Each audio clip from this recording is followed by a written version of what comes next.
پاکستان اور دنیا بھر میں دیکھنے اور سننے والوں کو ارشد شریف کا سلام۔ ناظرین، دنیا بھر میں جو عالمی ریسرچ ہوئی فاشزم کے متعلق، اگر ان عالمی جریدوں کو دیکھا جائے، ریسرچ پیپرز کو دیکھا جائے اور کتابیں پڑھی جائے تو اس میں چند خصوصیات سامنے آتی ہیں کہ فاشسٹ حکومتیں کرتی کیا ہیں۔ جو فاشسٹ حکومتیں ہوتی ہیں وہاں پہ انسانی حقوق کی پامالی ہوتی ہے، میڈیا پہ سینسرشپ ہوتی ہے، جو اپوزیشن ہوتی ہے اس کو کسی نہ کسی طرح سے کچلنے کی کوشش کی جاتی ہے، تمام حکومتی جو ادارے ہیں ان کو استعمال کیا جاتا ہے، الیکشنز یا تو فراڈ کے ذریعے ہوتے ہیں یا الیکشنز کو مینیپولیٹ کیا جاتا ہے، لوگ جو ہیں ان کی زندگی اور ان کے جو حقوق ہیں، بنیادی انسانی حقوق، وہ پامال کیے جاتے ہیں، اور اس حوالے سے بہت سی انٹرنیشنل سٹڈیز ہیں، آپ بھی وہ جا کے دیکھ سکتے ہیں۔ اور جب ہم آج کے پاکستان پہ ناظرین نظر ڈالتے ہیں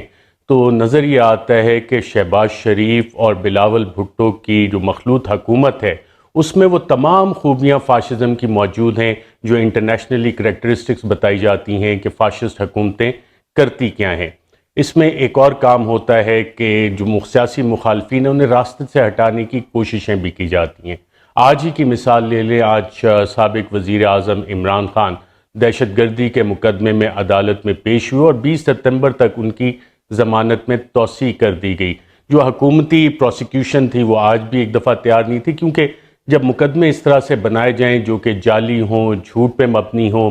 صرف پرسیکیوشن کے لیے بنائے جائیں تو ان کا عدالتوں میں دفاع کرنا مشکل ہو جاتا ہے۔ اور عمران خان کا قصور کیا ہے؟ عمران خان کا جو جرم بتایا گیا اس میں 780 کا پرچہ کاٹتے ہوئے کہ جو انہوں نے دہشت گردی کا جرم کیا وہ یہ تھا کہ ڈاکٹر شہباز گل جو کہ امریکہ کی ایک یونیورسٹی میں اسسٹنٹ پروفیسر ہیں، ان کے چیف آف سٹاف ہیں، جب انہیں گرفتار کیا گیا تو کسٹڈی میں ان کے اوپر جب زیر حراست تھے تو ان پہ ٹارچر کیا گیا، کسٹوڈیل ٹارچر، اور انہوں نے کہا کہ اس حوالے سے میں قانونی ایکشن لوں گا، اور عمران خان پہ دہشت گردی کا مقدمہ اس بات پہ کر دیا گیا۔ ڈاکٹر شہباز گل کے اوپر کسٹوڈیل ٹارچر پہ کوئی کمیشن آف انکوائری ابھی تک اس حکومت نے تشکیل نہیں دیا ہے، لیکن عمران خان پہ ناظرین جو دہشت گردی کا مقدمہ ہوا، اگر آپ سپریم کورٹ آف پاکستان کی متعدد ججمنٹ دیکھیں، اور اس میں ایک لینڈ مارک ججمنٹ ہے سابق چیف جسٹس آصف سعید کھوسہ صاحب کی، ان تمام ججمنٹس کو پڑھیں تو آپ کو بڑا واضح نظر آتا ہے کہ عمران خان پہ یہ بوگس، جعلی، جھوٹا مقدمہ کیوں کیا گیا، اور یہ کسی بھی عدالت میں سٹینڈ نہیں کر سکتا۔ سپریم کورٹ کے متعدد فیصلوں جس میں لارجر بینچ بھی شامل تھے، ان فیصلوں کی روشنی میں۔ ایک اور چیز اگر ہم دیکھیں جو فاشسٹ حکومتیں کرتی ہیں، وہاں میڈیا کو کنٹرول کرنے کی بھرپور کوشش کی جاتی ہے، اور شہباز شریف اور بلاول بھٹو کے دور میں ناظرین آج جو چیزیں ہو رہی ہیں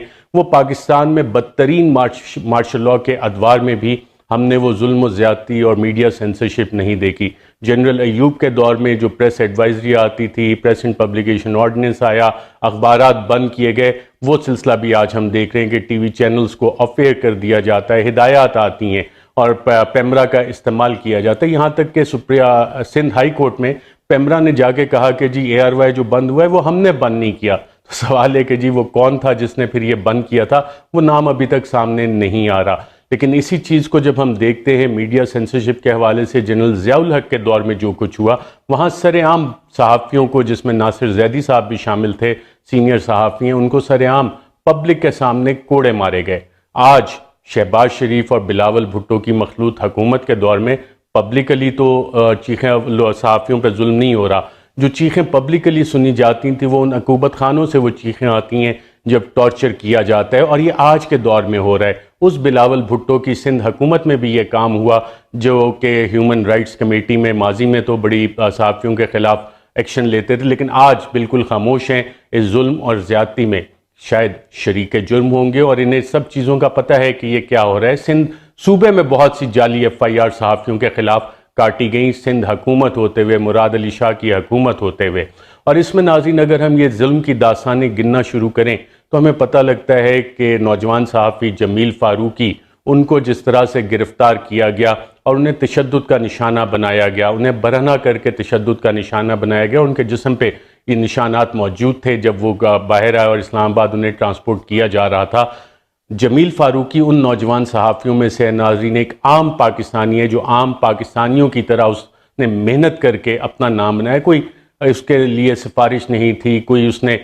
شارٹ کٹ استعمال نہیں کیا، اپنی محنت دن رات کر کے اس نے اپنا نام بنایا. اور اس کا قصور کیا ہے جمیل فاروقی کا؟ جمیل فاروقی کا ناظرین قصور یہ ہے کہ وہ عام پاکستانی کی بات کرتا ہے، عام پاکستانی کے حقوق کی بات کرتا ہے، وہ سوال کرتا ہے، ایک عام پاکستانی کی طرح سوال کرتا ہے ان طاقتور حلقوں سے جو کہتے ہیں کہ جناب ہم تو کسی قانون کے تحت نہیں آتے، ہمارے بارے میں اگر تم سوال کرو گے، آواز اٹھاؤ گے تو تمہیں نشان عبرت بنا دیا جائے گا. اور جمیل فاروقی کے ساتھ یہ تشدد کیا گیا. نہ صرف جمیل فاروقی، آپ عمران ریاض خان کی مثال لے لیں. عمران ریاض خان کی استقامت اور بہادری کو باقاعدہ طور پہ میں سلام پیش کرتا ہوں کہ 2 درجن سے زائد اس کے اوپر مقدمے کیے گئے، اور جب اسے گرفتار کیا گیا تھا، ایک تھانے سے دوسرے تھانے، ایک عدالت سے دوسرے تھانے لے جایا جا رہا تھا، تو اطلاعات یہ ہیں کہ اس پہ بھی ان ہیومن ٹریٹمنٹ اس کے ساتھ کی گئی. جس طرح دہشت گردوں کے اوپر کالا کپڑا منہ پہ چڑھا دیا جاتا ہے، وہ ان پہ چڑھایا گیا، اور ان ہیومن ٹریٹمنٹ اور تشدد کی اطلاعات ہمارے پاس موجود ہیں کہ عمران ریاض خان پہ تشدد کیا گیا.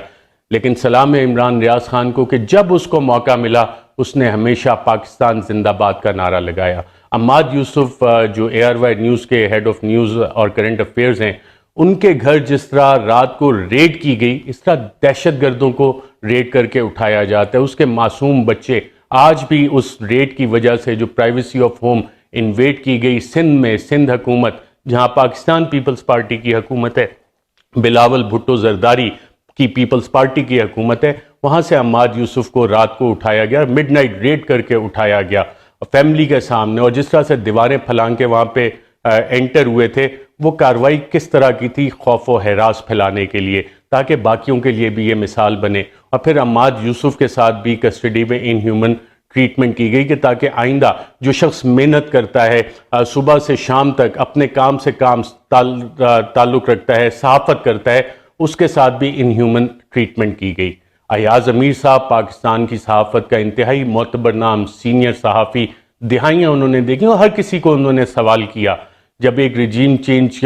کے حوالے سے انہوں نے بات کی اور ایک سیمینار میں شرکت کی جس میں عمران خان بھی موجود تھے، تو انہوں نے کافی ساری ایسے باتیں کیں کہ جس سے چند طاقتور حلقے انتہائی شدید برہم ہوئے. اور اس کے اگلے روز ہی جب وہ ٹی وی پروگرام اپنا ختم کر کے دنیا ٹی وی سے جا رہے تھے تو ان پہ حملہ کیا گیا. اور یہ ایک ایسا گنجان آباد علاقہ ہے جہاں پہ متعدد CCTV کیمراز لگے ہوتے ہیں، اور اسی وقت جب ہم نے بیپرز وغیرہ دیے تھے اور اس کو کنڈیم کیا تھا تو کہا تھا کہ شاید اس کے پرپیٹریٹرز نہ پکڑے جائیں، یہ نامعلوم افراد نہ پکڑے جائیں. اور آج کی تاریخ تک آپ ناظرین دیکھ لیں، ایاز امیر پہ حملہ کرنے والے بھی نہیں پکڑے گئے. سمیع ابراہیم صاحب پہ حملہ کیا گیا، اور سمیع ابراہیم کے حوالے سے آج بھی چند لوگوں کی خواہش ہے کہ انہیں ابھی تک سبق نہیں آیا، مزید سبق سکھانا ہے. اور سمیع ابراہیم کے حوالے سے آج بھی سازشیں باقاعدہ طور پہ جاری ہیں، جس کی کہ مجھے بہت انتہائی مصدقہ اطلاع جو میں نے چند لوگوں سے بات کی تو پتہ لگا. اور یہ مصدقہ اطلاعات ناظرین میں آپ کو ایک خط دکھاؤں گا ڈاکومنٹڈ، جس میں ان تمام چیزوں کا ذکر کیا گیا تھا،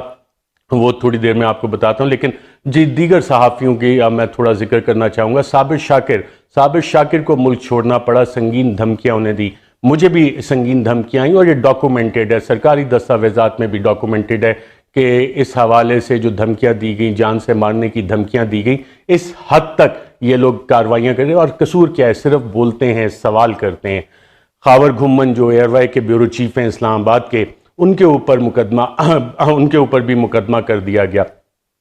صدیق جان حال ہی میں بیورو چیف بنے ہیں بولڈ ٹی وی کے، ان کو ڈرانے دھمکانے کا اور پریشرائز کرنے کا سلسلہ ہماری اطلاعات کے مطابق شروع ہو چکا ہے، اور ان کے حوالے سے بھی چند حلقوں میں کچھ بات چیت ہوئی ہے. جب ناظرین میں یہ ساری چیزوں کا ذکر کر رہا ہوں تو میں آپ کو ایک خط بتانا چاہتا ہوں جو میں نے 22 جولائی کو صدر مملکت، supreme commander of the arm forces, head of the state کو لکھا تھا، اور ایک اسی طرح کا خط honourable chief justice of Pakistan کو بھی لکھا تھا. اور اس میں ایک پیراگراف میں 22 جولائی کو میں نے بتایا تھا کہ کچھ انسکروپلس ایلیمنٹ صحافیوں کے خلاف یہ کارروائیاں کرنے کا پلان کر رہے ہیں. اور آپ اس خط میں جو نام لکھے ہوئے ہیں جب دیکھیں گے تو یہ کارروائیاں انہی صحافیوں کے خلاف ہوئی ہیں، اور یہ آلریڈی ڈاکومنٹڈ ہے. لیکن ان سب چیز پہ ناظرین آج کی تاریخ تک کوئی کمیشن نہیں بنا ہے. یہ تاریخ کا وہ سیاہ باب ہے میڈیا سینسرشپ کا جو شہباز شریف، بلاول بھٹو اور PDM کی حکومت میں رقم ہو رہا ہے. یہ سب کچھ کیا کیوں جا رہا ہے؟ میڈیا کی آواز دبانے کی کوشش کیوں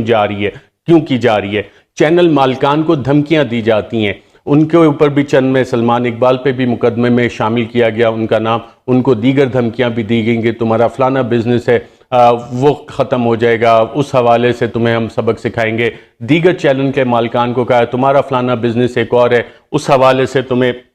ہم سبق سکھائیں گے. اور جو کوئی بھی عمران خان کو دکھانے کی، جلسہ دکھانے کی کوشش کرے گا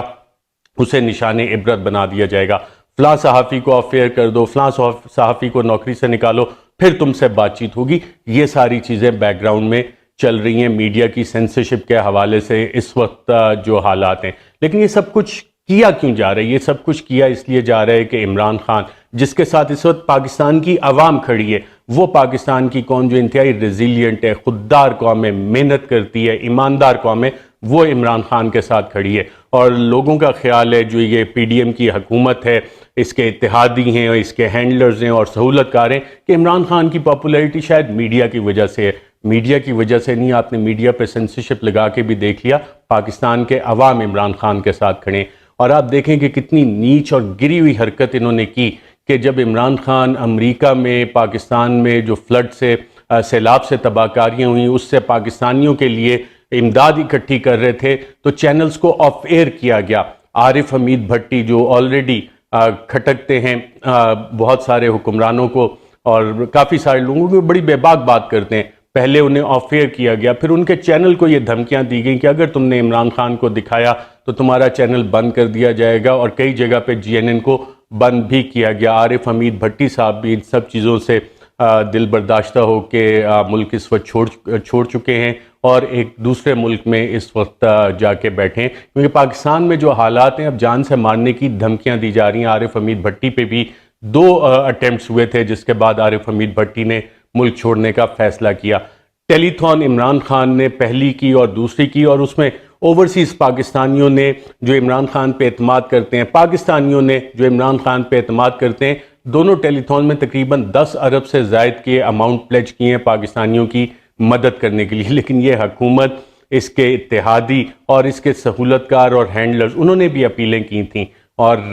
شرمندگی سے وہ یہ بھی نہیں بتاتے کہ ان کے اکاؤنٹس میں پاکستانی قوم نے کتنا پیسہ دیا. وہ یہ چیز آپ کو نہ بتا رہے ہیں نہ بتائیں گے، بلکہ کوشش تو یہ کی گئی کہ جو عمران خان نے ٹیلی تھونز میں جو اکاؤنٹ دیے تھے، جب لوگ وہاں پیسے جمع کروانے گئے، کہتے نہیں اس میں نہیں، تم حکومت کے اس اکاؤنٹ میں پیسے جمع کرواؤ. بینکس کو یہ ہدایات اس حوالے سے دی گئی تھی، لیکن لوگوں کا اعتماد جو ہے وہ عمران خان کے اوپر ہے.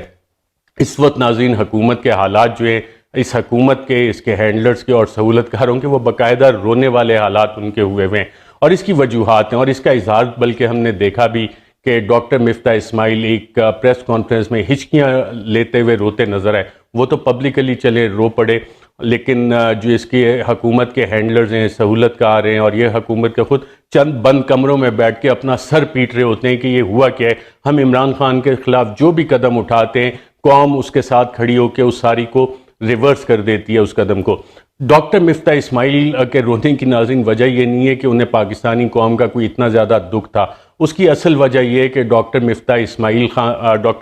اسماعیل صاحب جب خفیہ ملاقاتیں کرتے تھے اور بتاتے تھے کہ جی تیل کی قیمت اتنی ہونی چاہیے، بجلی کی اتنی ہونی چاہیے، پریس کانفرنسز ریکارڈ پہ موجود ہیں، تو جب خفیہ ملاقاتیں کرنے جاتے تھے تو وہاں بھی وہ میٹھی گولیاں دیتے تھے، بہت سے سبز باغ دکھاتے تھے. اور آج کل حالت یہ کہ ہر طرف سے، پارٹی کے اندر سے بھی اور دیگر جہاں پہ یہ خفیہ ملاقاتوں میں کہانیاں سناتے تھے، سب جگہ سے انہیں ڈانٹ پڑ رہی ہے کہ یہ تم نے کیا ہے پچھلے 6 ماہ میں، معیشت کا حال کیا ہے، ڈالر کو دیکھو، مہنگائی کو دیکھو. اور حالت اب ناظرین پاکستان کی اس وقت یہ ہو چکی ہے کہ آج اسد عمر صاحب نے ایک ٹویٹ کی اور اس میں کچھ انہوں نے امیج بھی شیئر کیا، اور بڑی خوفناک انہوں نے انفارمیشن اس حوالے سے شیئر کی کہ پاکستان کے جو بانڈز ہیں انٹرنیشنل مارکیٹس کا، ان پہ سے اعتماد اٹھ چکا ہے، اور یہ سب کچھ آئی ایم ایف پیکج آنے کے باوجود ہو رہا ہے. مارکیٹس سمجھ رہی ہے کہ پاکستان شاید ڈیفالٹ کرنے کی طرف جا رہا ہے. اور اسد عمر صاحب نے کہا کہ اس حکومت کا تمام فوکس شاید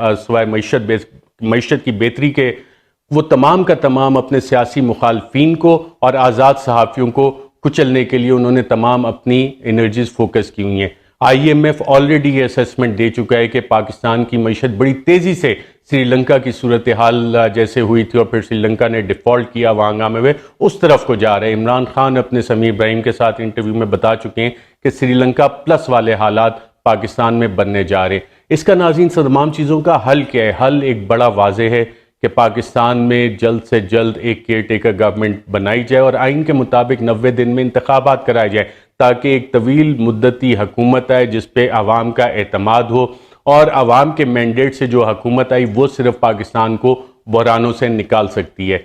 اگر یہ ایسا کام نہیں ہوا اور جتنا اس کو پرولونگ کرتے رہیں گے تو یہ حکومت، اس کے ہینڈلرز اور اس کے سہولت کاروں کے لیے مشکلات میں اضافہ ہوتا جائے گا۔ اللہ آپ سب کی اللہ آپ سب کی مشکلات آسان کرے اور پاکستان کے اچھے دن لائے، اور پاکستان کے لیے ہم سب نے مل کے کام کرنا ہے۔ آج کے لیے ناظرین اتنا ہی، اجازت دیجیے گا، اللہ۔